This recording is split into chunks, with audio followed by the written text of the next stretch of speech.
This week's free guitar lesson is on improvising over static dominant 7 chords, as you saw me doing in the jam video there.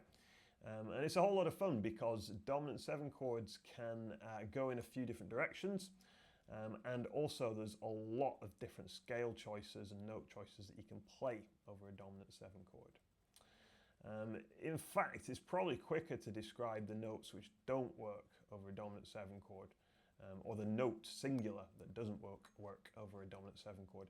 And the only one that really absolutely won't work categorically is the major 7, because it's really going to clash with the minor 7 in the chord. But pretty much all the other notes are fine to use because of different scale theory that applies to a dominant 7 chord. So if you imagine, if I go through the notes, the root is obviously fair game. The minor second could be the minor 9, so that could come from the altered scale, the diminished scale, Mixolydian flat 9. The major second could come from a Mixolydian mode, it could come from a whole tone scale. Minor third could be seen as a sharp 9, comes from altered scale, it also comes from diminished scale. The major third, it's in the chord, it's definitely going to work. The perfect fourth comes from the Mixolydian mode, so that's going to work just fine.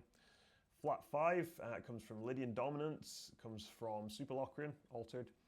So again, that's going to work absolutely fine. The perfect fifth, again, it's in the chord, so you're not going to have any problems with that. The minor 6 could be seen as a flat 13, comes from altered, so again, no problems there. The major 6 is your 13, which would come from Mixolydian or from diminished scale. And the minor 7th, well, that's, again, it's in the chord, so you're not going to have any problems with that. The only one that you will struggle with would be the major 7. But there's even a way to get the major 7 in there, which I'll come to in just a sec. So that's the notes. You've got different types of resolutions then coming from any dominant 7 chord.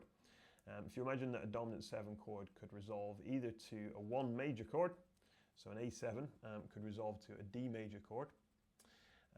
An A7 chord could also resolve to a D minor chord, so you're picturing it as being the 5 chord of a minor key. But the other one could be that the A7 could be a tritone substitution for an E flat dominant 7 chord. In which case, the A7 is going to resolve down a half step to G sharp, which was our note that we were to avoid.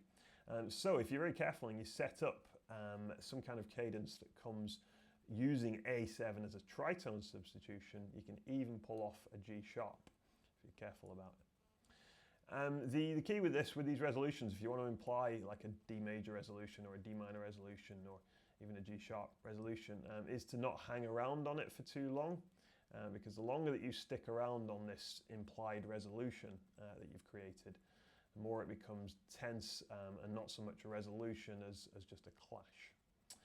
So that's enough blabbering from me. Head over to bondtuition.co.uk, go to the free guitar lessons section, and you'll find the backing track that I was playing over there. It's just an A7 chord. You've got the root, the 3rd and the 7th. The 5th isn't really there in the backing track, so as not to clash with any scale choices that you might pick. So I'm going to have a jam on that, have fun, and I'll see you all next time for the next free guitar lesson.